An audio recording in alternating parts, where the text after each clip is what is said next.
Amado Padre Celestial, fuente de toda sabiduría, humildemente ante ti para pedir el perdón de nuestros pecados, para pedir también por la salud de mis hermanos y también pedir que ilumines la mente de cada uno de tus hijos para poder comprender a profundidad el tema de la obra redentora. Gracias, Señor, por ayudarnos. Gracias, oh Padre, por tu amor redentor. Ayúdanos a ver la belleza de tu sacrificio en la cruz y experimentar la transformación que solo tú puedes obrar en nuestra vida. Reconocemos que solamente en Jesús hay salvación. No somos dignos de ti. Mira, Señor, los méritos de tu Hijo Jesús, y en su nombre te rogamos comprensión. Amén. ¿Te has preguntado alguna vez cómo te sentías sin Cristo y antes de aceptarlo como Salvador y Rey? Imagínate que estás perdido en un bosque. El bosque es oscuro y denso, en la cual el temor te hace pensar que morirás sin poder llegar a casa. Solo ese pensar que no sabes cómo volver a casa te desespera y sientes que todo está perdido para ti porque solamente te espera la muerte. El miedo y la incertidumbre te invaden. Pero de repente y en medio de la noche más oscura, escuchas una voz que te llama, una voz que te parece familiar porque alguna vez la escuchaste en tu vida. Entonces, esa voz te guía hacia la luz y aunque no puedes verla físicamente por la oscuridad de la noche, te dejas guiar. Incluso esa voz te brinda seguridad y esperanza en medio de la confusión, porque sabes que te llevará por el buen camino y te salvará. Y cuando llegas a la luz, exclamas y lloras de alegría. Das gracias por haber sido salvo. Así estábamos perdidos, usted y yo, antes de conocer a Cristo. Vamos a leer un hermoso verso que dice lo siguiente. En Juan capítulo 17, versículo 3. Esta, empero, es la vida eterna, que te conozcan, el solo Dios verdadero, y a Jesucristo, al cual has enviado, dice el verso de inicio.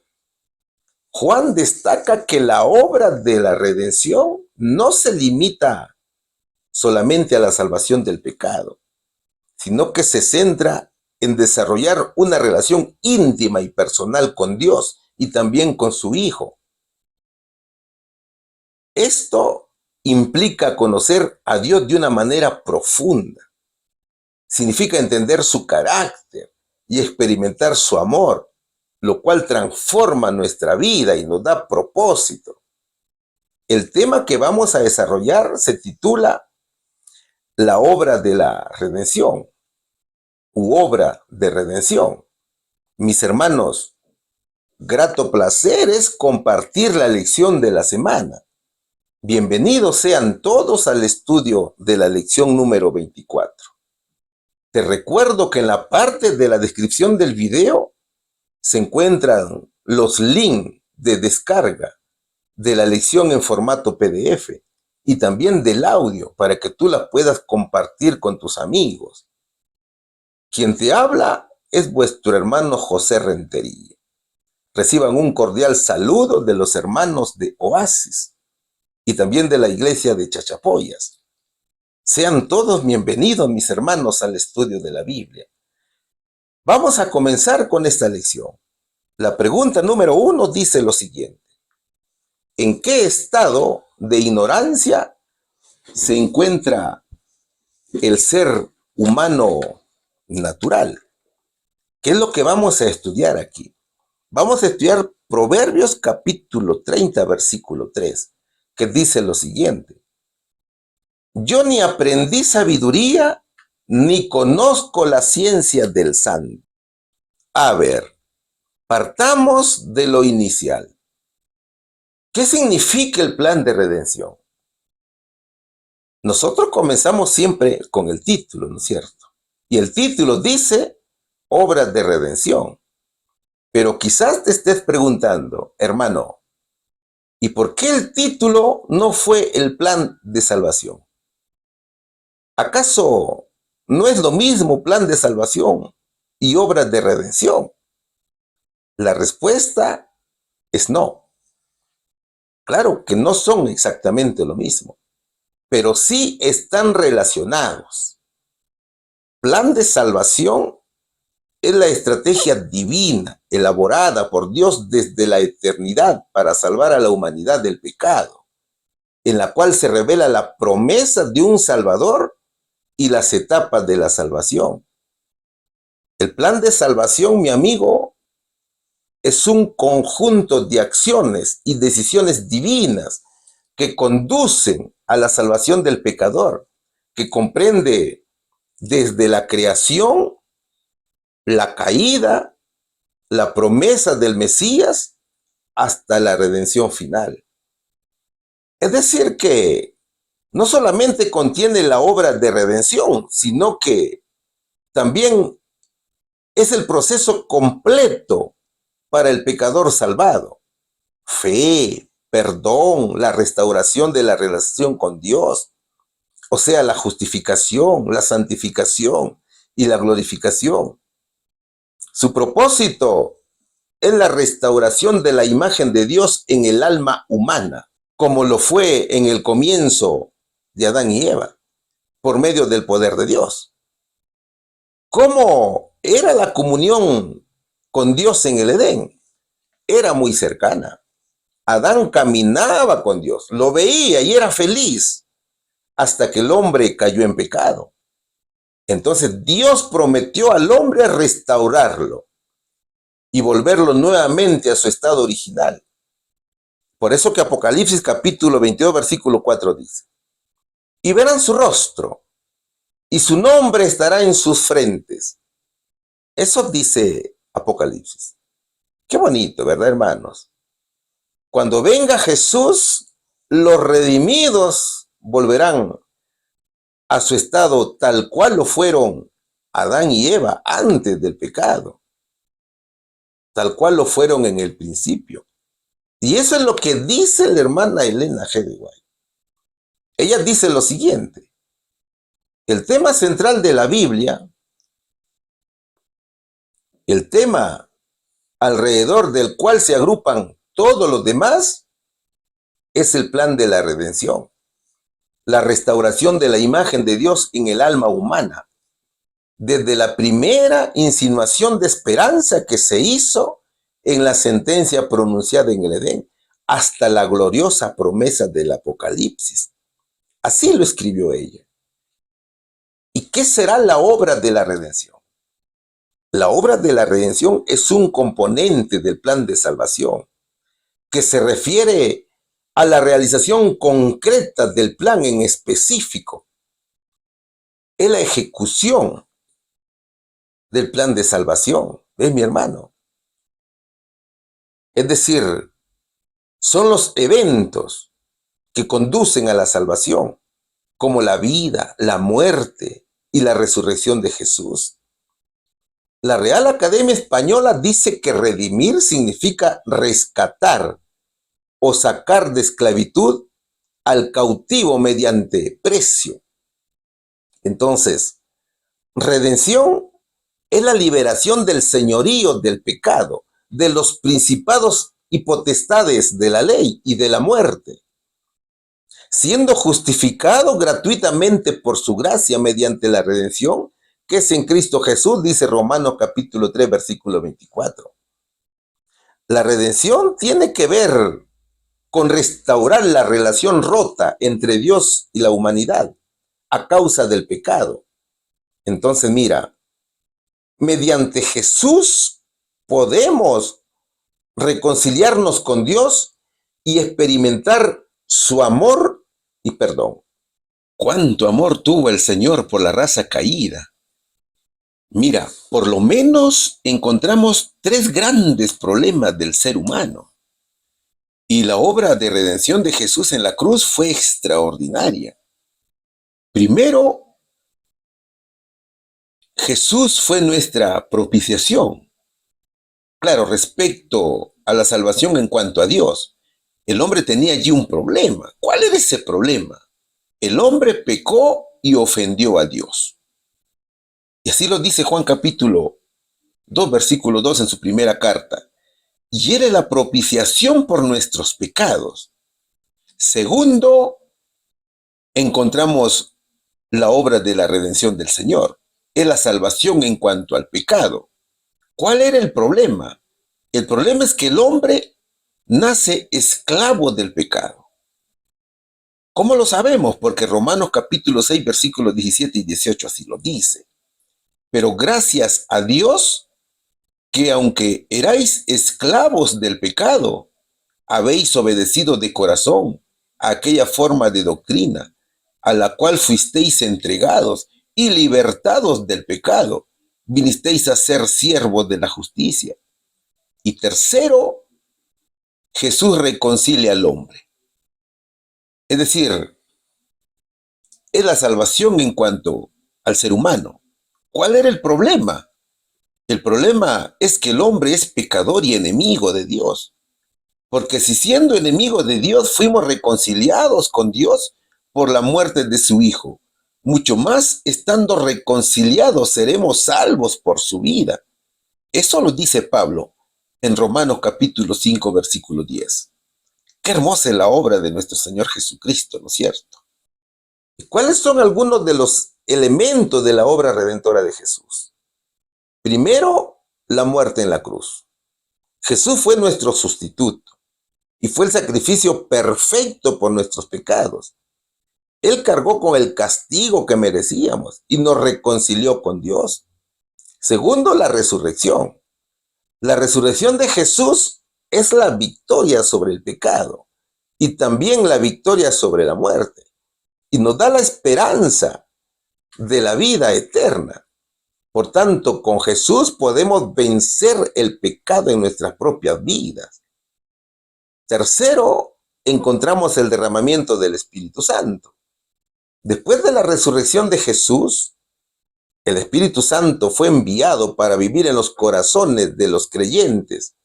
Es el representante de Dios en la tierra y con él vivimos en santidad. Ahora, ¿cuáles son los beneficios de la redención? ¿Sabe cuáles son esos hermosos beneficios? Primero es el perdón de los pecados. A través de la fe en Jesús, somos perdonados de todos nuestros pecados. Eso se llama justificación, ¿no es cierto? Luego encontramos la vida eterna. La redención nos ofrece la promesa de la vida eterna en la presencia de Dios. Y ese es nuestro objetivo. El creyente tiene como objetivo la vida eterna. Mi hermano. Después encontramos una nueva identidad. En Cristo somos nuevas criaturas y tenemos una identidad en Dios. Somos adoptados como hijos de Dios. Y también hay libertad del pecado. La redención nos libera de la esclavitud del pecado y nos educa para vivir una vida de santidad. Entonces, mira, en resumen, el plan de salvación es amplio y comprende todo el proceso, mientras que la obra de redención se enfoca en la realización de ese plan a través de acciones concretas de nuestro Señor Jesucristo. Y una de ellas es la educación.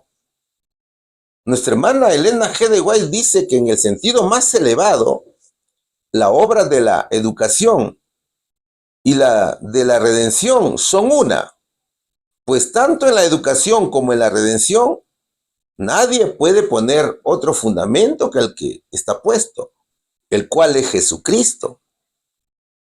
¿Por qué se instituyó la obra de la redención? Vamos a observar esta imagen. Vamos a describirla. Allí lo dice todo. Mira, Adán y Eva fueron creados santos, puros, perfectos. Los cubría la gloria de Dios. Ellos podían obedecer la ley de Dios. El ser humano es la única criatura de este planeta que fue creado a imagen de Dios. ¿No es cierto?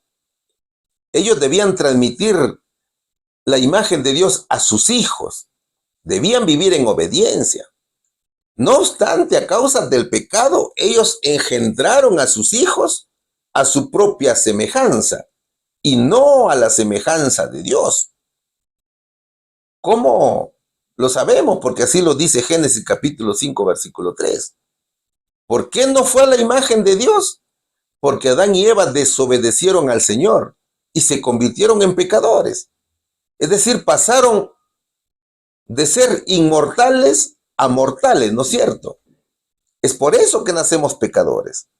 Ahora, si te das cuenta, muchas veces nos confundimos y decimos, todos somos engendrados a imagen de Dios. Pero eso no es así.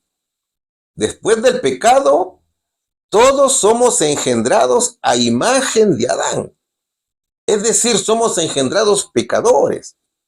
Solo Cristo fue un santo ser, como lo dice Lucas en el capítulo 1, versículo 35. Entonces, fíjate, antes del pecado, el hombre vivía en un camino de justicia. El hombre podía cumplir la ley de Dios sin ningún problema, porque cumplía con los requerimientos de la ley. Pero después del pecado, nadie pudo cumplir. Nadie pudo cumplir los requerimientos de la ley, que es santa, que es buena. Solamente Jesús pudo cumplirla. ¿Ve? Entonces, después del pecado, el hombre vive en un camino de injusticia, un camino de oscuridad. Isaías capítulo 60, versículo 2 dice, ¿quién es el Redentor quien vino a dar cumplimiento al plan de salvación? Jesús. Jesús vino a redimirnos de ese horrendo mal. Fue Jesús quien trajo el don de la gracia, trajo su amor, trajo la luz. ¿Ve, mi hermano? Él tomó sobre su naturaleza sin pecado nuestra naturaleza pecaminosa para saber cómo socorrer a los que son tentados, dice la hermana White. Ahora, ¿qué dice Proverbios? Capítulo 30, versículo 3. Yo ni aprendí sabiduría, ni conozco las ciencias del santo, dice el verso. El ser humano natural es el hombre carnal, es el hombre pecador, ¿no es cierto? Es el hombre que carece de comprensión y sabiduría espiritual. Y esa es la condición del hombre. Entonces, sin la revelación ni la guía del Espíritu Santo, el creyente vive en un estado de ignorancia, sin respeto a lo espiritual, tampoco a lo moral. Ahora, Salomón revela una actitud de humildad y reconoce su propia ignorancia. El rey reconoce que la sabiduría y el conocimiento pertenecen únicamente a Dios. El verso nos enseña bonitas cosas. Vamos a ver cuáles son. Primero nos enseña la humildad ante Dios. El rey nos invita a reconocer que nuestro conocimiento es limitado y que hay muchas cosas que están más allá de nuestra comprensión. Segundo, nos enseña la grandeza de Dios. Cuando reconocemos nuestra propia ignorancia, exaltamos la sabiduría y el poder infinito del Señor. Tercero, nos enseña el misterio del universo. El verso también alude a los grandes misterios de la vida y del universo, como la creación, la naturaleza y el destino del hombre. El gran propósito de toda la educación y disciplina de la vida es volver al hombre a la armonía con Dios, elevar y ennoblecer de tal manera su naturaleza moral que pueda volver a reflejar la imagen de su creador. Eso dice la hermana White. Ve, mi hermano, cómo es el propósito de nuestro creador. Es interesante, ¿no es cierto? Cómo el Señor nos educa para poder comprender sus verdades, para poder entender la verdad absoluta. ¿Cuál sería aquí la respuesta, mis queridos hermanos? ¿En qué estado de ignorancia se encuentra el ser humano natural? Se encuentra en un estado de ignorancia espiritual. y también moral. Pregunta número 2. ¿Qué nos dice la pregunta número 2, hermanos? ¿Qué cambio espiritual está dispuesto el cielo a producir en el corazón humano? ¿Qué es lo que vamos a estudiar aquí? Hay un hermoso proverbio, capítulo 18, versículo 15. El corazón del entendido adquiere sabiduría y el oído de los sabios buscan la ciencia. Eso dice el versículo. A ver, Dios tiene un plan para cada uno de sus hijos. El sabio dice que el cielo está dispuesto a producir un cambio espiritual en el corazón humano por medio del Espíritu Santo, al fomentar la búsqueda de sabiduría y entendimiento. El corazón inteligente muestra una actitud receptiva hacia el aprendizaje y el crecimiento, mientras que el oído de los sabios denota una disposición para recibir conocimiento. Entonces estamos hablando aquí de dos elementos muy interesantes. ¿Cuáles son esos elementos? Actitud y disposición, mis hermanos. Entonces, Dios desea transformar al creyente guiándolo hacia una comprensión más profunda y una sabiduría espiritual, lo que puede conducir a una vida más rica y significativa. Mire, mi hermano, nuestro Redentor, al ver que el hombre no podía salvarse a sí mismo, puso en marcha la educación redentora. Es decir, Jesús comenzó a educar a su pueblo y a enseñarles su gracia y el plan que había preparado para su redención. El propósito de la educación del cielo es restaurar en el hombre la imagen perdida de Dios a través de la redención. El plan de la redención cubre desde el pecado hasta la encarnación y la nueva creación. Y claro, seguirá siendo también nuestro tema de estudio por la eternidad. Así lo dice también el libro La Educación, en el sentido más elevado de la obra de la educación y la de la redención. Son una, pues tanto en la educación como en la redención, nadie puede poner otro fundamento que el que está puesto, el cual es Jesucristo. Entonces, según el profeta Isaías, en el capítulo 11, versículos del 1 al 9, Jesús, como educador, tiene extraordinarias enseñanzas. El Señor tiene espíritu de sabiduría, juzgará con justicia, tendrá espíritu de consejo, espíritu de conocimiento, arguirá con equidad. Eso dice el verso. Y fue Nicodemo uno de los primeros en aceptar a Jesús como educador. Es por eso que le decía rabí, ¿no es cierto? Rabí significa maestro. Leamos el verso nuevamente de Proverbios capítulo 18, versículo 15. El corazón del entendido adquiere sabiduría y el oído de los sabios busca la ciencia. El verso presenta tres elementos. Primero, la sabiduría, que es un tesoro que se busca. O sea, la sabiduría no es algo que se encuentra por casualidad, sino que requiere un esfuerzo consciente y un deseo genuino de aprender, todo con la guía y el poder del Espíritu Santo. Segundo, el corazón es el motor de la búsqueda, es la mente, es nuestro interior. Son nuestros deseos más profundos lo que nos impulsa a buscar este hermoso conocimiento.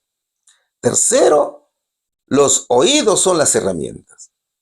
Es escuchar atentamente a otros, a las enseñanzas y a la sabiduría de los mayores, que es fundamental para crecer en conocimiento. ¿Qué ejemplos bíblicos podemos mencionar aquí? En realidad hay muchos. Por ejemplo, los reyes sabios de Israel, ¿no es cierto? David y Salomón fueron conocidos por su sabiduría y su deseo de conocer más sobre Dios. Salomón pidió sabiduría a Dios para poder gobernar a su pueblo con justicia y equidad. Otro ejemplo son los discípulos de Jesús. Ellos son ejemplos extraordinarios. Aunque inicialmente fueron pescadores y personas sencillas, ellos demostraron un gran deseo de aprender de su maestro, ¿ve? Pasaron tiempo con él y le hacían preguntas y buscaban entender sus enseñanzas. También aquí encontramos al mismo Nicodemo. Él era un fariseo, un líder religioso, que a pesar de su posición, reconoció la sabiduría de Jesús y se acercó a él en secreto para aprender más. Antes que los hombres puedan ser verdaderamente sabios, deben comprender que dependen de Dios y deben estar henchidos de su sabiduría. Dios es la fuente tanto del poder intelectual como del espiritual, dice nuestra hermana White. ¿Qué debo hacer yo en relación al versículo? Debo orar. Debo pedir la dirección del Espíritu Santo. Jamás te olvides que la oración es el medio de comunicación efectivo con Dios. También debo leer la Biblia. La Biblia es la fuente inagotable de sabiduría y conocimiento. Los 10 mandamientos, por ejemplo, establecen principios fundamentales para una vida justa, respetuosa y de santidad.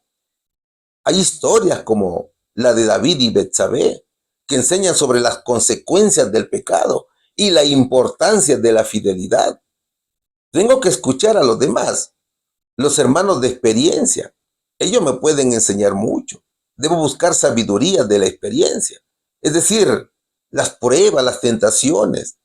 Ellos tienen muchas experiencias de cómo pasaron esas pruebas y esas tentaciones. Esas experiencias nos ayudan mucho a crecer, mis hermanos, y a vencer también el pecado. A ellos les debo hacer preguntas. Jamás debo tener miedo de preguntar cuando no entienda algo. Debo de hacer preguntas porque me permiten profundizar en la comprensión. Allí aclaro mis dudas y obtengo una visión más completa de un tema. Se fomenta el aprendizaje porque nos conlleva a investigar y a buscar respuestas, estimulando así nuestro deseo de aprender por medio de las preguntas, ¿no es cierto? Entonces, fíjate, ve, por medio de estas interrogantes puedo descubrir nuevas verdades, mi hermano. ¿Qué más debo hacer? Debo reflexionar, es decir, debo dedicar tiempo a pensar sobre lo que he aprendido y cómo puedo aplicarlo a mi vida. Entonces, la reflexión permite la comprensión, permite conectar los conocimientos teóricos con nuestras experiencias personales. La reflexión también fomenta el crecimiento espiritual. Es que al meditar en la palabra de Dios, podemos desarrollar una relación más profunda con Jesús. Entonces, mi hermano, tenemos que aceptar la educación de Cristo, sabiendo que todo es para nuestro bien. Vamos a la respuesta. ¿Qué cambio espiritual está dispuesto el cielo a producir en el corazón humano? El cielo está dispuesto a producir un cambio espiritual en el corazón humano al fomentar la búsqueda de la sabiduría y el entendimiento. Pregunta número 3. ¿Qué deleite desea Dios dar a los hijos de los hombres? Es una bonita pregunta, ¿no es cierto? Y vamos a estudiar Proverbios capítulo 2, versículo 10. Cuando la sabiduría entrare en tu corazón y la ciencia fuere dulce a tu alma, dice el versículo. Dios desea dar a los hijos de los hombres el deleite de la sabiduría. La sabiduría y el entendimiento es vital para el creyente y cuando se adquiere trae alegría y satisfacción al corazón. Entonces, la sabiduría se presenta como un regalo valioso que enriquece la vida. La hermana White dice, la vida de Dios en el alma es la única esperanza del hombre. La sabiduría es el regalo más hermoso que Dios ofrece a la humanidad. Es un don que nos permite vivir una vida de santidad para tomar mejores decisiones y relacionarnos de manera más sana con otros. ¿Te das cuenta? Con la sabiduría somos prudentes, somos prontos para oír, pero tarde para hablar. Ahora, ¿cómo desglosamos estos versos? Vamos a leerlo. Proverbio capítulo 2, versículo 10. Cuando la sabiduría entrare en tu corazón y la ciencia fuere dulce a tu alma, dice el verso. ¿Qué nos está diciendo aquí el predicador? El predicador dice, cuando la sabiduría entrare a tu corazón. O sea, la sabiduría no es solo un conocimiento intelectual, sino que se asienta profundamente en nuestro ser, transformando nuestra manera de pensar y actuar. El ejemplo más claro es el mismo rey Salomón. Salomón gobernó con justicia y discernimiento. Sus juicios eran justos, eran sabios, resolvía conflictos de manera equitativa y mostraba un profundo entendimiento de la raza humana. ¿Qué más hizo el rey? Construyó el templo. En su gobierno se construyó el templo de Jerusalén, ¿no es cierto? Era un lugar de adoración y encuentro con Dios. Entonces Salomón demostró su sabiduría en la planificación y ejecución de este gran proyecto. Pero también Salomón fue escritor. El rey escribió muchos proverbios y dejó un legado de sabiduría que hasta el día de hoy siguen siendo relevantes y enseñan principios de vida para todas las generaciones. También el verso dice, y la ciencia fuera dulce a tu alma. La ciencia en este contexto se refiere al conocimiento profundo y entendimiento de las cosas. Al recibir entonces la sabiduría, mi hermano, experimentamos una gran satisfacción y alegría. Somos inteligentes y tenemos la capacidad de discernir entre lo bueno y lo malo. Por tanto, no nos dejamos engañar. Un ejemplo de conocimiento profundo y entendimiento fue José, el hijo de Jacob. José tenía la capacidad de interpretar sueños, lo que revela un conocimiento profundo de los símbolos y de la voluntad divina. Esta habilidad, mi hermano, no era solamente un don natural, sino era el resultado de una conexión especial con Dios. José experimentó satisfacción y alegría, y a pesar de las dificultades que enfrentó, experimentó una gran satisfacción al servir a Dios y al pueblo de Egipto. Su conocimiento y sabiduría le permitieron no solo salvar a su familia de la hambruna, sino que también a toda una nación que fue Egipto.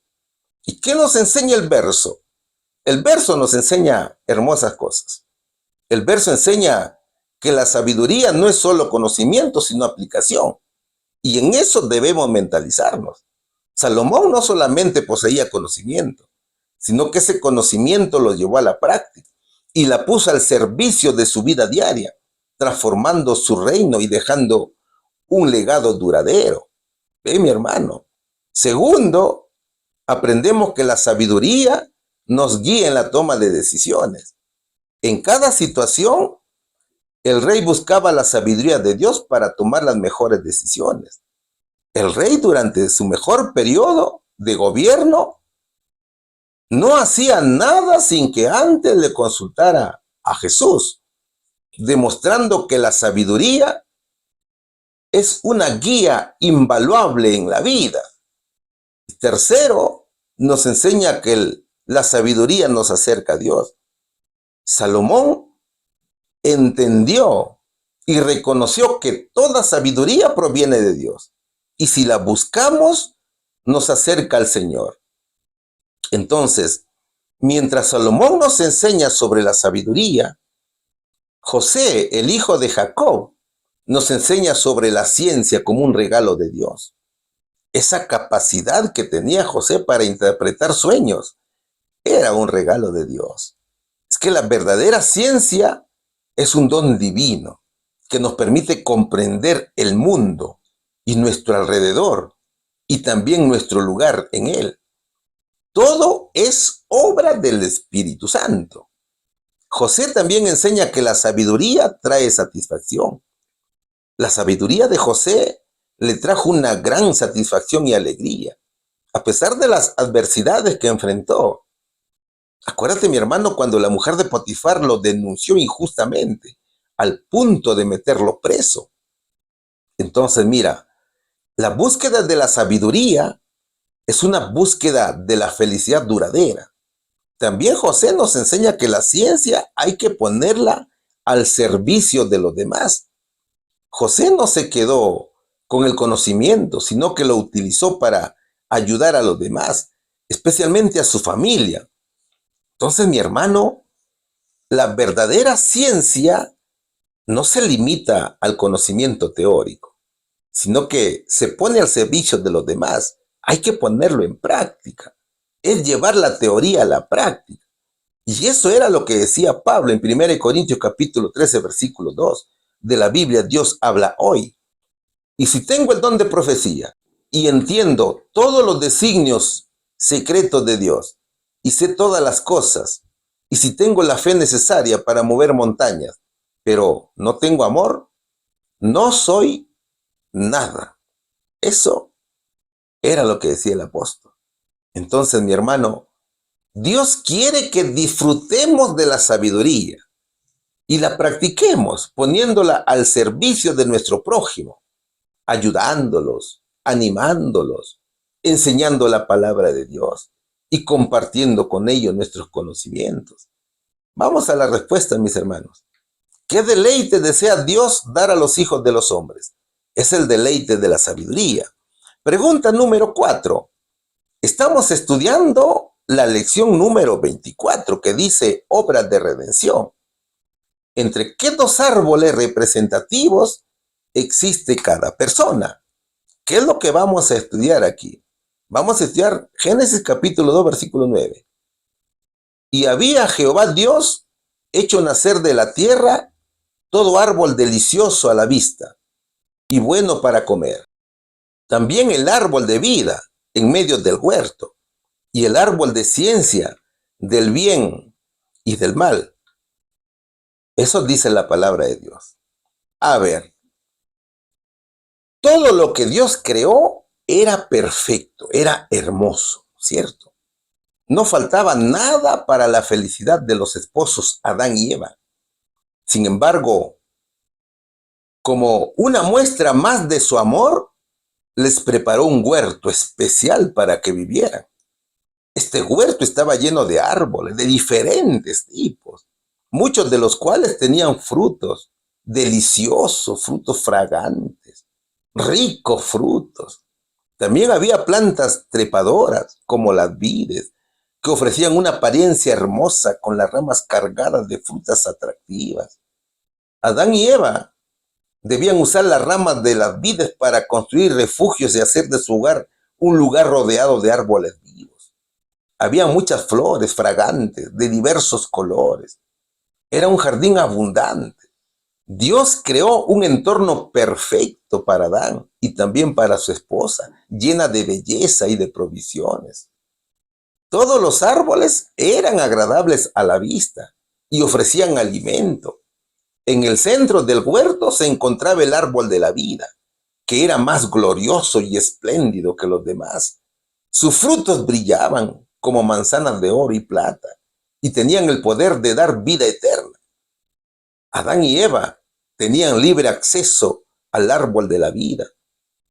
El árbol del conocimiento, que estaba cerca del árbol de la vida, en el centro del huerto, tenía un propósito, que era para probar la obediencia, la fe y el amor de nuestros primeros padres, aunque se les permitía comer libremente del fruto de todo. Entonces, como ser creado, el hombre podía disfrutar de los ricos frutos. Esos frutos estaban a la vista, ¿no es cierto? Solo que más tarde caería en desobediencia y se corrompió el hombre por causa del pecado y daría lugar a los deseos de la carne. El Edén era un jardín asombrosamente especial, adornado con los mejores árboles y plantas. También había en el jardín dos árboles de tremenda importancia, como ya te lo dije, que eran el árbol de la vida y el árbol de las ciencias del bien y del mal. Dios plantó en el jardín del Edén esos dos árboles representativos. ¿Cuáles son? Vamos a repetirlo nuevamente. El árbol de la vida y el árbol del conocimiento del bien y del mal. Estos dos árboles simbolizan elecciones fundamentales en la vida humana. El árbol de la vida, que representa la vida eterna, y la comunión perfecta con Dios, representa la fuente de vida y de todo lo bueno. Representa la fe en Dios, la obediencia a sus mandamientos y la búsqueda de una vida guiada por los principios divinos y aspiran también a la vida eterna. Aquellos que eligen este camino buscan vivir una vida guiada por los principios divinos y aspiran a la vida eterna. El árbol de la vida es un árbol verdadero con propiedades especiales para sustentar la vida eterna. Mientras que el árbol del conocimiento del bien y del mal es el árbol de la prueba de la obediencia a Dios. O sea que representaba una elección, un límite establecido por Dios. Y al comer de este fruto, Adán y Eva elegirían desobedecer a Dios y perderían por tanto su estado de inocencia. Entonces, esa elección es lo que nosotros conocemos como libre albedrío, ¿no es cierto?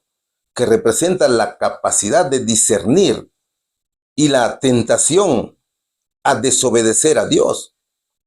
Así que cada persona se encuentra entre estas dos opciones y puede elegir entre seguir a Dios o buscar su propio camino. Es decir, las consecuencias de esa desobediencia son muy letales, ¿no es cierto? Ahora, pon atención aquí. Un esclavo no puede elegir, ¿no es cierto? Porque no tiene libre albedrío. Entonces, ¿quién es el que tiene libre albedrío? Es el que es libre. O sea, aquellos que son salvos por la gracia de Cristo. Aquellos que han recibido a Cristo como su Salvador. Ve, mi hermano. Es decir, mira, el árbol del conocimiento del bien y del mal simboliza la tendencia humana a buscar su propio camino, a cuestionar la autoridad de Dios y a tomar decisiones basadas en su propio juicio. Y aquellos que eligen este camino suelen experimentar las consecuencias del pecado y la separación de Dios. Entonces, ¿por qué es importante este versículo? Es muy importante este versículo, hermanos, porque muestra la bondad de Dios. La bondad de Dios se manifiesta en su generosidad al proporcionar a la humanidad un hogar perfecto. No solo un estado físico, sino también la oportunidad de experimentar amor, paz y plenitud. Dios diseñó un entorno donde los seres humanos pueden vivir en armonía con su creación y entre sí, disfrutando de la tranquilidad y el bienestar que provienen de estar en comunión con su Creador. Segundo, nos enseña la libertad humana, o sea que presenta la idea de que los seres humanos tienen la libertad de elegir, siempre y cuando ya hayan sido salvos por Jesús, ¿no es cierto? Como ya te lo dije, una elección que tiene consecuencias externas. Entonces aquí hay una responsabilidad en el creyente de Dios de elegir de acuerdo a la voluntad del Señor, sabiendo que las elecciones que hacemos, ya sean grandes o pequeñas, pueden tener repercusiones que afectan no solo nuestra vida, sino también a los demás, lo que subraya la importancia de elegir sabiamente. Ahora, también encontramos aquí un tercer aspecto, que es el pecado y la muerte. Aquí se introduce el concepto del pecado como desobediencia a Dios y las consecuencias de esta desobediencia, que incluyen la muerte espiritual y física. Las consecuencias del pecado, mi hermano, son profundas. Primero se presenta la muerte espiritual. Esta separación de Dios implica la pérdida de la comunión y la vida plena que solo Él puede ofrecer. Sin esta relación, los seres humanos experimentan un vacío y una alienación que afecta su existencia. Además, el pecado también conlleva a la muerte física. Aunque el ser humano fue creado para la vida eterna, la desobediencia introdujo la muerte como una realidad inevitable, ¿no es cierto? Esta muerte física es el resultado final del pecado y simboliza la consecuencia del alejamiento de la fuente de vida. Entonces, el pecado no es solo un acto individual de desobediencia, sino que tiene repercusiones externas, afectando tanto la relación con Dios como la condición humana en su totalidad. El pecado afectó también al resto de la creación, no creas que solamente afectó a Adán y Eva.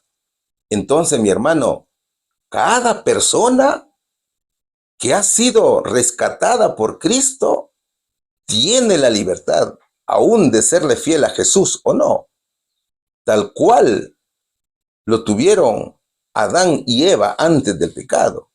Claro, todos nacemos esclavos de este terrible pecado. Y cuando somos esclavos del pecado, no tenemos siquiera la libertad de elegir. Y eso ya te lo expliqué también, ¿no es cierto? Entonces viene Jesús y nos enamora.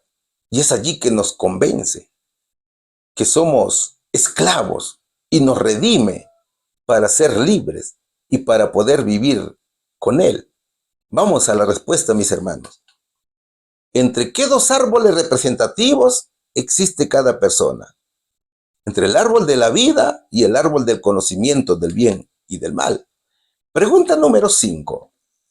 ¿De dónde se encuentra el verdadero conocimiento? Eso nos dice la pregunta número 5. Y vamos a estudiar el libro de los Romanos, capítulo 2, versículo 20. Instructor de los indoctos, maestro de niños, que tienes en la ley la forma de la ciencia y de la verdad. A ver, el verso plantea una pregunta crucial sobre qué es el conocimiento y cómo nos relacionamos con él. La pregunta que plantea es la siguiente, pon atención. ¿Te ves a ti mismo como un maestro para los que no saben y como un guía para los que son inmaduros y ciegos? Porque encuentras en la ley la base del conocimiento y la verdad. Esa pregunta te plantea el verso. La ley es muy importante para el creyente, ¿no es cierto? Pablo habla de la importancia de la ley y cómo los judíos que tenían la ley eran considerados guías para los ciegos y luz para los que estaban en la oscuridad. Entonces el apóstol revela que el verdadero conocimiento se encuentra en la comprensión y aplicación de la ley de Dios en sus vidas. Es como que Pablo dijera, mi hermano, hermanos, el conocimiento verdadero implica no solamente conocer la ley, sino vivir de acuerdo con ella, porque el verdadero conocimiento se encuentra en una relación genuina con Dios y seguir su voluntad. ¿Se da cuenta? Leamos nuevamente el verso de Romanos capítulo versículo 20. ¿Piensas que puedes instruir al ignorante y enseñar a los niños los caminos de Dios? Pues estás seguro de que la ley de Dios te da el pleno conocimiento de toda verdad. Eso dice la versión Nueva Traducción Viviente. ¿Cómo analizamos este verso? El verso muestra por lo menos 3 elementos.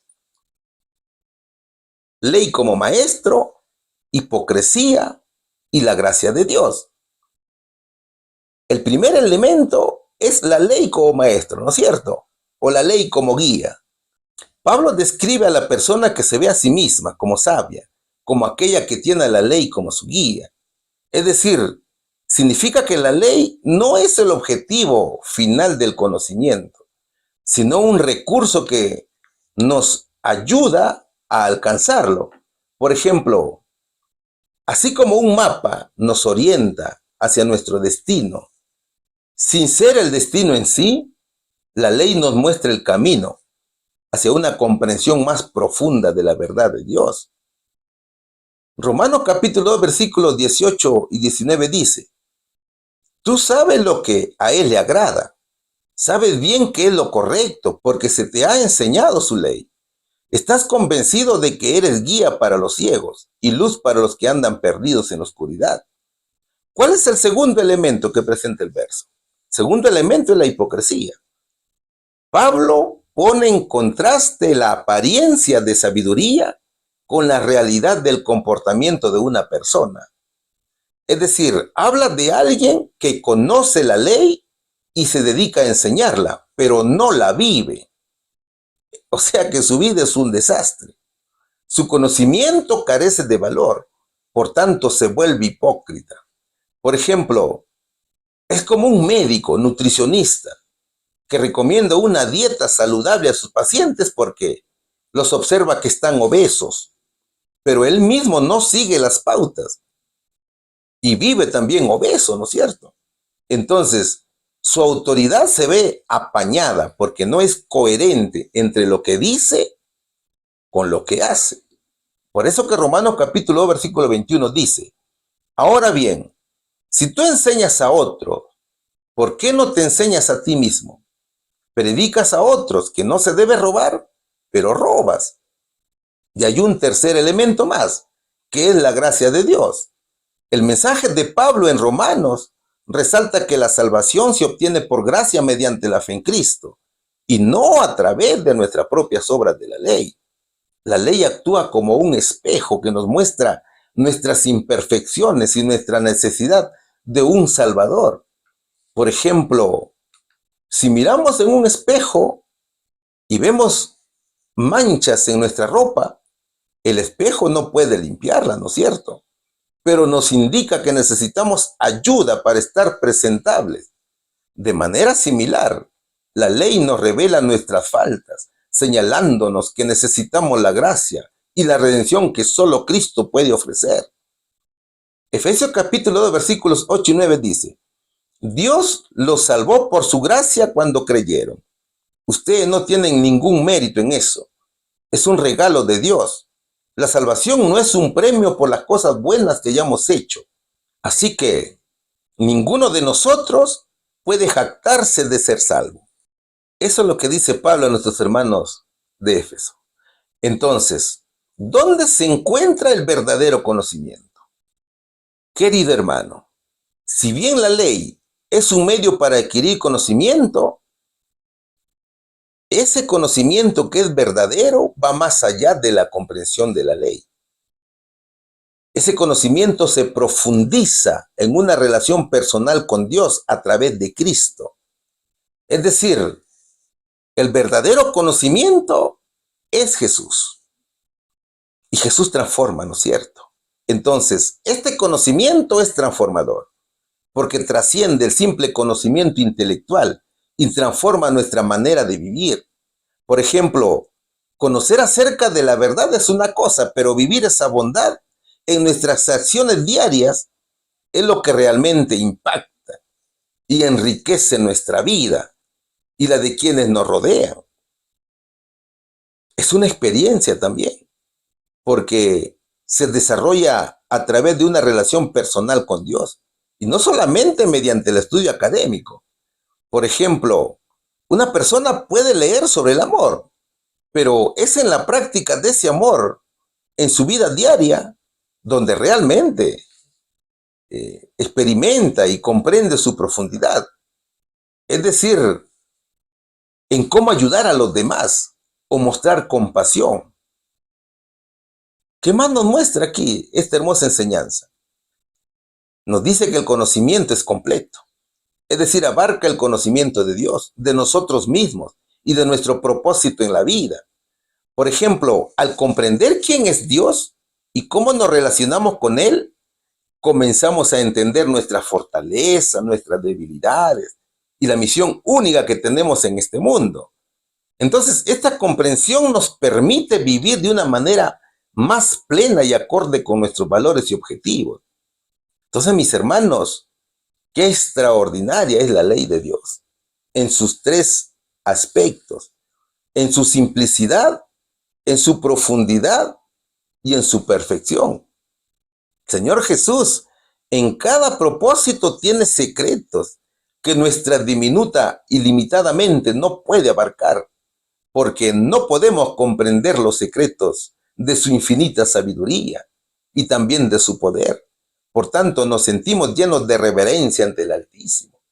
Por ejemplo, así como un niño puede admirar la belleza de una obra maestra sin entender completamente la técnica detrás de ella, nosotros también podemos maravillarnos ante la grandeza de la ley divina, reconociendo que hay aspectos de la sabiduría de Dios que superan, hermanos, nuestra comprensión. Y eso es lo hermoso, ¿verdad, hermanos? Cómo el Señor nos educa, cómo nos regala sus dones, cómo nos hace comprender su palabra. ¿Cuál sería, mis hermanos, la respuesta? ¿Dónde se encuentra el verdadero conocimiento? En Jesús, que es revelado a través de la ley. Seguimos estudiando la lección número 24, que lleva por título Obra de Redención. Y la pregunta dice lo siguiente: ¿qué produce la falsamente llamada ciencia? Vamos a estudiar 1 Timoteo, capítulo 6, versículos 20 y 21.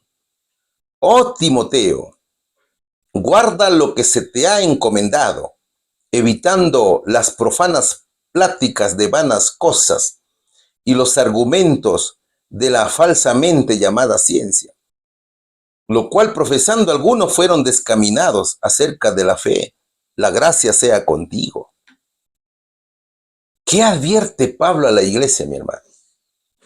El apóstol advierte sobre un tipo específico de ciencia que puede ser tan perjudicial para la fe.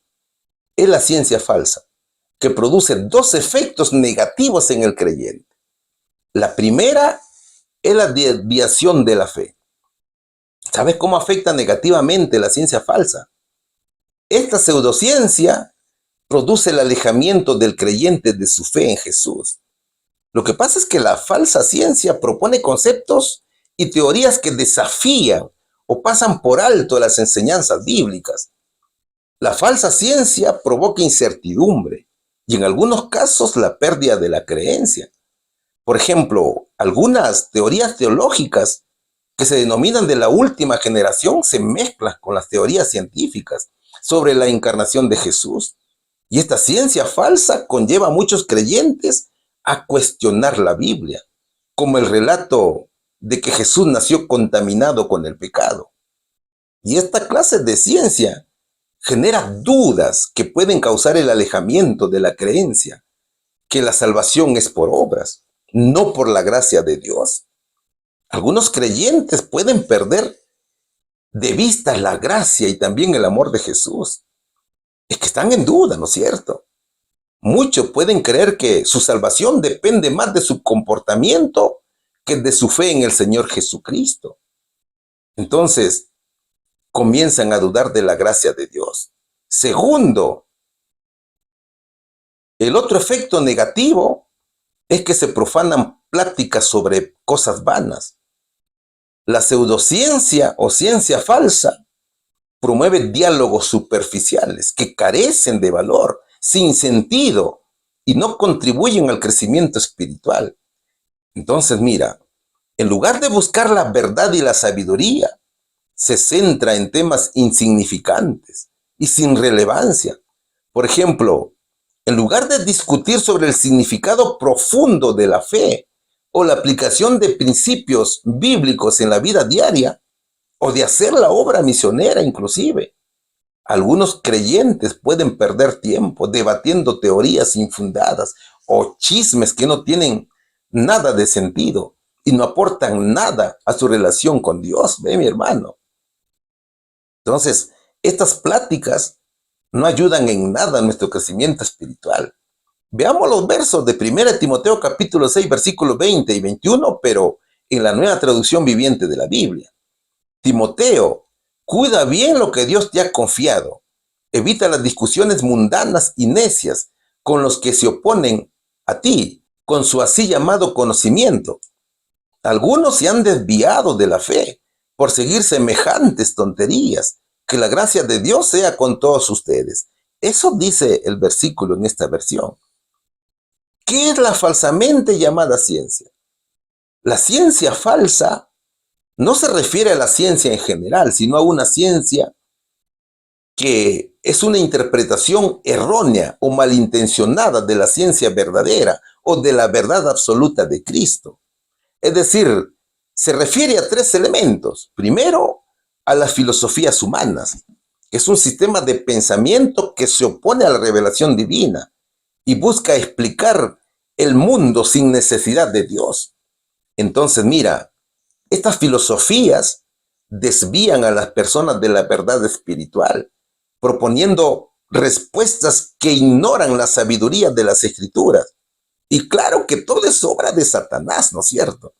Por ejemplo, en Romanos capítulo 1, versículos del 21 al 22, de la Nueva Traducción Viviente de la Biblia, Pablo enseña y dice, es cierto, ellos conocieron a Dios, pero no quisieron adorarlo como Dios ni darle gracias. En cambio, comenzaron a inventar ideas necias sobre Dios. Como resultado, la mente les quedó en oscuridad y confusión, y afirmaban ser sabios, pero se convirtieron en completos necios. Eso decía Pablo, y lo sigue diciendo hasta hoy. Asimismo, el apóstol advierte sobre el peligro de ser cautivos también por filosofías vacías y engañosas que no se basan en Cristo. Estos pasajes ilustran cómo las filosofías humanas pueden desviar a los creyentes de su fe y de la verdad revelada en la Biblia. En Colosenses capítulo 2, versículo 8 dice, no permitan que nadie los atrape con filosofías huecas y disparates elocuentes que nacen del pensamiento humano y de los poderes espirituales de este mundo y no de Cristo. Segundo, encontramos a las falsas doctrinas, que son enseñanzas que distorsionan la verdad bíblica y proponen conceptos que se oponen a la fe de nuestro Señor Jesucristo, mi hermano. Estas doctrinas siembran dudas y confunden y desvían espiritualmente a los hermanos de la iglesia. Un ejemplo lo encontramos en cómo Pablo advierte que por seguir doctrinas falsas, algunos de los hermanos se apartan de la fe para seguir los engaños del enemigo. Así dice 1 Timoteo capítulo 4, versículo 1, que dice, ahora bien, el Espíritu Santo nos dice claramente que en los últimos tiempos algunos se apartarán de la fe verdadera, seguirán espíritus engañosos y enseñanzas que provienen de demonios. Otro ejemplo son los falsos maestros que denunciaba Pedro. Pedro también denunciaba a los falsos maestros. Estos pseudo maestros llevaban sus mentiras para engañar a los hermanos e inducirlos a negar el evangelio de Jesús y también a desconocer el poder de Dios. Y así lo dijo el apóstol en su segunda carta, capítulo 2, versículo 1. En el pasado hubo falsos profetas entre el pueblo de Dios, así como también los habrá entre ustedes, sin que ustedes se den cuenta. Ellos les darán falsas enseñanzas que los llevarán a ustedes a la condenación. Se atreverán incluso a negar al mismo Señor, que fue quien pagó el precio de su libertad, pero al hacerlo, ellos mismos atraerán su rápida destrucción. O sea que la cosa no es de ahora, ¿no es cierto? Ha sido siempre. Ambos ejemplos ilustran cómo las falsas doctrinas pueden infiltrarse en la congregación, distorsionando la enseñanza verdadera y alejando a los creyentes de Cristo. Y tercero, está la ciencia mal aplicada. La ciencia mal aplicada se refiere al uso de la ciencia para justificar creencias o prácticas que carecen de respaldo bíblico o contradicen los principios de las Sagradas Escrituras. Y claro, cuando la ciencia se aplica mal, sin duda que confunde y aleja de la verdad divina a los creyentes. Por ejemplo, los fariseos. Jesús criticaba el uso de tradiciones humanas para invalidar los mandamientos de Dios. Es decir, los fariseos ponían por encima de las Sagradas Escrituras su propio reglamento, sus propias resoluciones y sus propias leyes. Y con esto daban más valor a lo que decía un reglamento humano ante lo que dice la Biblia, ante lo que decía Dios. Mateo capítulo 15, versículos 8 y 9 dice, este pueblo me honra con sus labios, pero su corazón está lejos de mí. Su adoración es una farsa porque enseñan ideas humanas, como si fueran mandatos de Dios. En tiempos de Pablo, también hubieron algunas personas que sus pensamientos se volvieron vacíos, pero se consideraban sabias. cuando en realidad se hicieron necias al rechazar la verdad absoluta de Jesús. Romanos capítulo 1, versículo 22 dice, afirmaban ser sabios, pero se convirtieron en completos necios. Entonces, mira, en estos pasajes se demuestra cómo la ciencia y el conocimiento, cuando se aplican erróneamente, desvían a las personas de la fe y de los principios bíblicos. Por tanto, van camino a la perdición. Es que en estos últimos tiempos, el diablo está trabajando y agotando todas sus estrategias porque sabe que está destruido por Jesús. El tiempo se le acaba y quiere llevar a la perdición a la mayor cantidad de almas posibles. Mi hermano, la hermana White dice, Satanás obra con su poder avieso y engañoso, y valiéndose de poderosos engaños, entrampa a todos los que no permanecen en la verdad, que han apartado sus oídos de la verdad y se han vuelto a las fábulas. Satanás mismo no permaneció en la verdad. Él es el misterio de iniquidad. Por medio de su sutileza, da a sus errores destructores del alma la apariencia de verdad. En eso consiste el poder de sus errores para engañar. Es debido a que son falsificaciones de la verdad, por lo que el espiritismo, la teosofía y los engaños similares obtienen tal poder sobre la mente de los hombres. Esta es la obra maestra de Satanás. Pretende ser el salvador del hombre, el benefactor de la raza humana, y así sucede más rápidamente a sus víctimas, llevándolas a la destrucción. Eso dice el texto, mi hermano. Entonces, ¿cómo podemos protegernos de la falsa ciencia? Primero tenemos que aferrarnos a la palabra de Dios. Tenemos que aferrarnos a Cristo. Tengo que orar a cada momento y en todo lugar. Tengo que leer la Biblia, que es la fuente de verdad y sabiduría. Y al estudiarla y meditarla en ella, fortalezco mi fe y puedo distinguir entre lo que es verdadero y entre lo que es falso. Salmos capítulo 119, versículo 105 dice, tu palabra es una lámpara que guía mis pies y una luz para mi camino. Segundo, tengo que buscar la guía del Espíritu Santo. El Espíritu Santo es nuestro guía hacia toda la verdad. Es nuestra protección contra el engaño. Por tanto, mantengamos una comunicación constante a través de la oración, pidiendo su dirección y sabiduría en cada aspecto de nuestra vida. Juan capítulo 16, versículo 13, dice lo siguiente, cuando venga el Espíritu de verdad, Él los guiará a toda la verdad. Él no hablará por su propia cuenta, sino que les dirá lo que Él ha oído y les contará lo que sucederá en el futuro.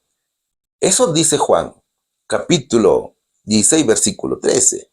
Y tercero, tengo que desarrollar un espíritu de análisis. Tengo que analizar, mi hermano. Tengo que escudriñar la palabra de Dios. Es importante examinar las ideas y las teorías a la luz de la Biblia y de la razón. Jamás debemos aceptar todas las doctrinas que nos presentan como si fueran una ciencia verdadera, sin antes compararla con lo que enseña la Biblia y a la luz de la palabra de Dios concluir si es verdad o es una mentira. Proverbios capítulo 18, versículo 13 dice, precipitarse a responder antes de escuchar los hechos es a la vez necio y vergonzoso. Mi amigo, el tema está en estudiar y aprender las cosas de Dios.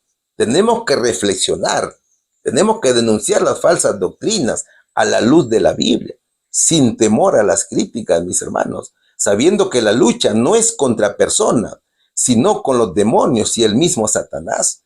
Jamás te olvides que en la lucha está Jesús y con Él salimos victoriosos, ¿cierto? Así que sigamos adelante. Jamás, hermanos, nos demos por vencidos. La verdad tiene que prevalecer, porque la verdad no se vende, ¿no es cierto? Tenemos que amar la verdad, vivir en la verdad, predicar la verdad, mi hermano, y hablar la verdad. Y la verdad es Cristo. ¿Cuál sería la respuesta aquí? ¿Qué produce la falsamente llamada ciencia? Nos aparta de la fe en Cristo y nos induce a conversaciones vanas. Pregunta número 7. Hemos llegado al final de esta hermosa lección, cuyo título dice Obras de Redención. ¿En quién solo se encuentra el verdadero conocimiento? ¿Y por qué? ¿Qué dice Isaías capítulo 40, versículos del 12 al 14? ¿Quién midió las aguas con su puño y aderezó los cielos con su palmo? Y con 3 dedos allegó el polvo de la tierra y pesó los montes con balanza y con peso los collados. ¿Quién enseñó al Espíritu de Jehová o le aconsejó enseñándole? ¿A quién demandó consejo para ser avisado? ¿Quién le enseñó el camino del juicio o le enseñó ciencia o le mostró la senda de la prudencia? Grandes interrogantes, ¿no es cierto? El profeta resalta que el verdadero conocimiento y sabiduría se encuentran únicamente en Dios. Dios tiene poder y autoridad sobre la creación. Dios es el único capaz de medir las aguas, de pesar los montes, de comprender los caminos de los hombres. Entonces, el Señor es el creador y también es el sustentador de todas las cosas. Nadie puede aconsejarlo o compararse a su entendimiento. Esto revela que es único y también revela la profundidad de su sabiduría, que es única. Por lo tanto, la verdadera comprensión de la vida y del mundo solo puede venir de una relación con Él. Entonces, ¿cómo entender a Dios? La hermana White nos da la respuesta. Una mente educada únicamente en la ciencia mundana no podrá comprender las cosas de Dios, pero la misma mente convertida y santificada verá el poder divino de la palabra. Únicamente la mente y el corazón que hayan sido purificados por la santificación del Espíritu pueden discernir las cosas celestiales. Eso dice la hermana White. Ahora, ¿qué dicen los versos? Vamos a leerlo nuevamente en la nueva traducción viviente de la Biblia en esta vez, para un mejor entendimiento. Y en verdad que están muy interesantes estos versículos, porque contienen muchas preguntas. Isaías capítulo 40, versículo del 12 al 14 dice: ¿quién ha sostenido los océanos en la mano? ¿Quién ha medido los cielos con los dedos? ¿Quién sabe cuánto pesa la tierra? ¿O ha pesado los montes y las colinas en una balanza? ¿Quién puede dar consejos al Espíritu del Señor? ¿Quién sabe lo suficiente para aconsejarlo o instruirlo? ¿Acaso el Señor alguna vez ha necesitado el consejo de alguien? ¿Necesita que se le instruya sobre lo que es bueno? ¿Le enseñó alguien al Señor lo que es correcto? ¿O le mostró la senda de la justicia? Son grandes interrogantes, ¿no es cierto, hermanos? Y la respuesta, sin dudar, es Dios. Dios es todo, porque Él es el creador. El verso sin duda resalta la inmensidad y majestad de Dios frente a la pequeñez de la creación y la limitación del ser humano. Es por eso que cantamos el hermoso himno que dice: oh amor de Dios, su inmensidad. ¿Ve? Entonces, el profeta Isaías nos invita a contemplar la grandeza divina y a reconocer nuestra insignificancia ante su presencia. Como humanos, pecadores, estamos imposibilitados de comprender la totalidad de Dios y su creación. Por ejemplo, mira, el verso 12 nos pinta panorámicamente una imagen viva de la inmensidad de Dios, al mostrarnos las dimensiones del universo. ¿Quién ha sostenido los océanos en la mano? ¿Quién ha medido los cielos con los dedos? ¿Quién sabe cuánto pesa la tierra? ¿O ha puesto los montes y las colinas en una balanza? Esas son las preguntas. ¿Y cuál sería tu respuesta? La mía es solamente Dios. Entonces, con estas preguntas, el Señor nos dice que jamás podremos comprender la totalidad de Dios y su creación. El verso 13, ¿qué nos dice? Se centra en la sabiduría y el conocimiento de Dios. ¿Y qué pregunta? ¿Quién puede dar consejo al Espíritu del Señor? ¿Quién sabe lo suficiente para aconsejarlo o instruirlo? Entonces, fíjate, Dios es la fuente de toda sabiduría y conocimiento. ¿Y qué nos dice el verso 14? ¿Qué nos pregunta? El verso 14 continúa resaltando la soberanía de Dios. ¿Y qué pregunta? ¿Acaso el Señor alguna vez ha necesitado el consejo de alguien? ¿Necesita que se le instruya sobre lo que es bueno? ¿Le enseñó alguien al Señor lo que es correcto? ¿O le mostró la senda de la justicia? ¿Cuál es la respuesta, mi hermano? La respuesta es que Dios no necesita de nadie, menos del ser humano. Qué hermosos son estos versos, ¿no es cierto? Este es nuestro Dios, todopoderoso, que lo sabe todo, que está en todo lugar. ¿Qué nos enseña el verso a nosotros en estos tiempos? Nos enseña la grandeza de Dios. Dios es infinitamente más grande que cualquier cosa que podamos imaginar, mi hermano. También nos muestra nuestra pequeñez. El profeta Isaías nos enseña que sin Dios no somos nada. Por tanto, debemos ser humildes y reconocer nuestro lugar en el universo. El profeta también nos revela la soberanía de Dios y asegura que Dios está en el control de todo y que podemos confiar en Él. Solo con Jesús podemos vivir en santidad. Nada somos sin Él. Así que dejemos morar al Espíritu Santo en nuestras vidas y jamás lo entristezcamos, mis hermanos, para que no nos abandone. ¿Cuál sería aquí la respuesta? ¿En quién solo se encuentra el verdadero conocimiento? ¿Y por qué? Se encuentra en el Dios Altísimo, porque Él es el creador y sustentador de todas las cosas. Nadie puede aconsejarlo ni compararse a su entendimiento. A ver, hoy hemos aprendido un gran tema, que es la obra de la redención. La redención es la liberación del señorío del pecado, de los principados y potestades, de la ley y de la muerte, ¿cierto? El ser humano antes del pecado vivía en armonía total con su Creador. Adán y Eva tenían ese gran privilegio de ver a los ángeles, al mismo Dios. Eran puros, santos, perfectos. El Edén era un jardín abundante. Dios creó un entorno perfecto para ellos, lleno de belleza y provisión. En el centro del huerto se encontraba el árbol de la vida, que era más glorioso y espléndido de los demás. Sus frutos brillaban como manzanas de oro y de plata y tenían el poder de dar vida eterna. Y Adán y Eva tenían libre acceso al árbol de la vida. El árbol del conocimiento, sin embargo, que estaba cerca del árbol de la vida, en el centro del huerto, servía para probar la obediencia, la fe y el amor de nuestros primeros padres. Solo había las ciencias del bien en él, pero con el pecado, la comunión con Dios se cortó y se produjo un abismo entre Dios y el hombre. El ser humano dejó de ser inmortal para convertirse en hombre mortal. Y a partir de allí, el hombre vive en un estado de ignorancia. El ser humano carece de conocimiento verdadero sobre Dios y también sobre sus caminos. El ser humano, mi hermano, no entiende plenamente la sabiduría y los propósitos de Dios. Pero Jesús tuvo compasión de la raza caída y desde la eternidad estableció un plan de salvación que consideraba la obra redentora.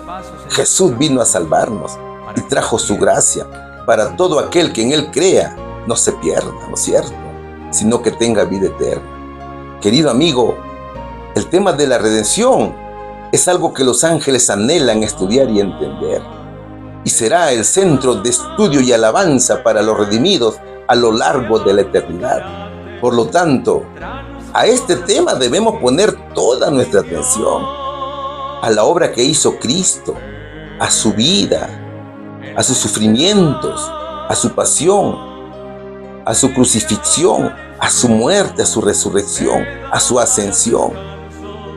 Es que esto nos conlleva a entender la inmensa misericordia y amor de Jesús, así como su sacrificio por nosotros. Debemos mirar a Jesús, mis hermanos. Debemos conocer el carácter de nuestro divino Redentor, de nuestro intercesor. Solo así nuestra fe y amor se fortalecerán y nuestras oraciones serán aceptables ante Dios, ya que se elevarán con mayor fe, con mayor amor. Serán las oraciones llenas de entendimiento, llenas de fervor. Y viviremos de acuerdo también a su santa voluntad. Viviremos en santidad con Cristo. Que Dios los bendiga grandemente, mis hermanos, en el nombre de Jesús. Amén. Vamos a orar. Amado Dios, te doy las gracias por el inmenso regalo de la redención. Gracias por enviar a tu Hijo Jesucristo para librarnos de las cadenas del pecado y de la muerte. Que la vida de cada uno de mis hermanos sea un testimonio vivo de tu amor transformador y que estos aprendizajes sean puestos en práctica para crecer en la fe y también crecer espiritualmente. Gracias, Dios mío, por permitirnos compartir tu mensaje. Todo te lo ruego, mi Señor, en el precioso nombre de tu Hijo amado Jesús. Amén.